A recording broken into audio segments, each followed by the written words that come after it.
This is Umar Ahmed for IFLTV, proudly sponsored by Everlast. We're at Sports Direct store here at Oxford Street. Josh Taylor, the media stuff's nearly done. Day two, so you in your hometown yesterday, you're here in London today. Just want to get locked into camp now, don't you?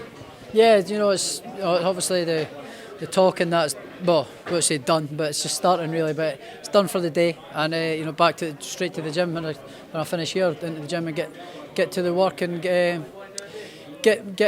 ready. Seen a lot of comments about this fight that these guys are very respectful for each other. We know Jack was kind of in your camp like on that fight week during with the undisputed one with Ramirez, but you want to keep them belts so bad. He's worked his whole life for this moment. He gets a crack at one fight becoming undisputed champion. So I think there's not going to be no issues with either of you getting bang up for this fight. Well, of course, he's. Actually, it pisses me off a little bit. He's getting the chance to fight for all the belts in one fight, and I've had to do it the hard way. I've had to beat the champion after champion, undefeated fighter after undefeated fighter. He's getting the shot at in one fight for all the belts. So fuck him. He's going to get what's coming and get put back in his place, and I'm moving on to bigger and better things. But I'm 100% motivated for this fight. Because I've got other goals and ambitions that I want to do now, set new targets. But he's standing in the way of it, So if I don't get rid of him or don't beat him, then the goals are a massive speed bump in the way. They're not unachievable, but it puts a big, massive speed bump in the way of what I want to do next. I know what you're saying, but is that not shrewd business? Obviously, he let you have your undisputed fight in the knowledge that he's going to get, with either yourself or Ramirez, a shot at all four belts. Is that not shrewd business? Of course, yeah. It wasn't all done for the goodness of his heart. He done it because he knew if he steps aside, he gets a good few bit of money to step aside, and then gets the chance to fight for all the belts, whoever wins. So, of course, he's done it for his own good. He's not just done it just because I deserved to fight, and I deserved to get the fight. He done it because he knew this is what was going to happen. Feb 26 live on Sky Sports in Glasgow. How hostile will this be for Jack Catterall? It'll be quite hostile for him. He'll bring some fans up, but it's going to be an overwhelmingly home advantage for me. And I've had a lot of English fans actually said they're coming up to support me as well. So yeah, it's I don't really think it's so much about the Scotland-England thing. It's a domestic sort of clash. So I've got support from all over the country coming up to watch me. So yeah, it's going to be heavily one-sided for myself. Josh, whose call was it in terms of yourself? Was it Ben? Was it someone who told you not to talk about future fights? Because you did yourself. You made that call. Myself, because look at what's happening. Look at what happened with Joshua. Look at what happened with a few other fighters that I can't bounce off a name, but recent history that have overlooked their opponents and they've been chinned. I want to say Josh Warrington and one as well. I think he overlooked the what was his name again? Mauricio Lara. Yeah, I think he overlooked him and it went wrong. You just can't afford to do that in this game. No matter who it is you're in against, you can't afford to do it. It all goes tits up. So this is not any different. But at the same time, I know Jack's a good fighter. I know he's a good fighter. I know he's very well-rounded, all-rounded, does everything good.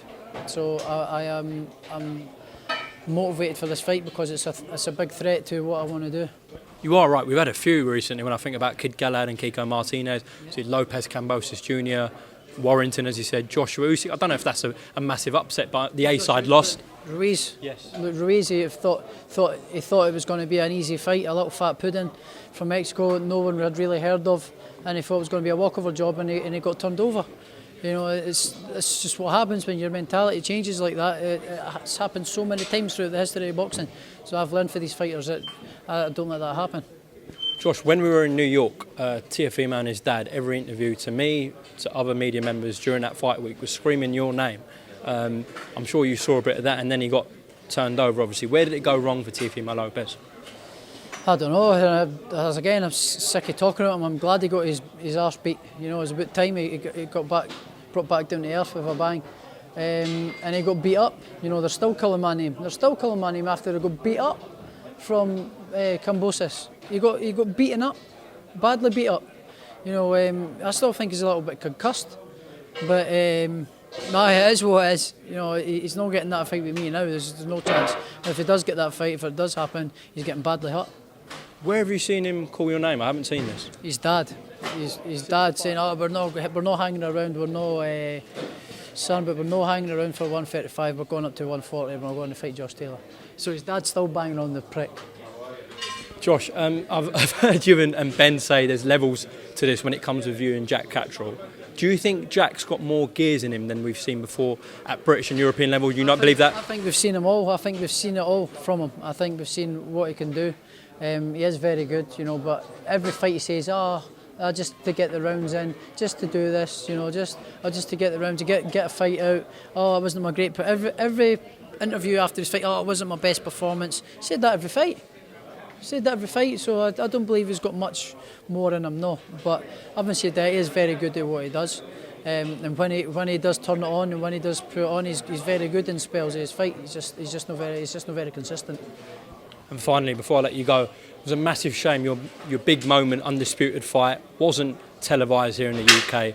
Now you're headlining back on Sky Sports in a historic occasion, first time two Brits for an undisputed fight. That must mean a lot, Josh. Yeah, of course. You know, obviously the biggest fight in my career was heavily under the radar.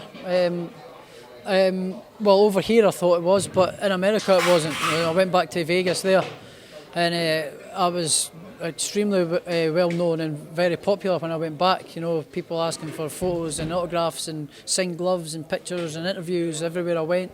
So my profile is shot up massively over the other side of the pond.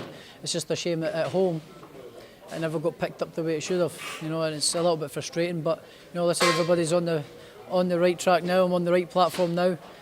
I think it was just a little bit of bad timing with what was going on with Sky and Matchroom at the time and that as well. So I think it was just a little bit of bad timing. But you know, I've still got massive fights in me, and I believe I'm going on to huge fights. You know, so I'll deal with this one first, and I believe I've got potentially huge fights ahead of me if it all goes well on February 26th.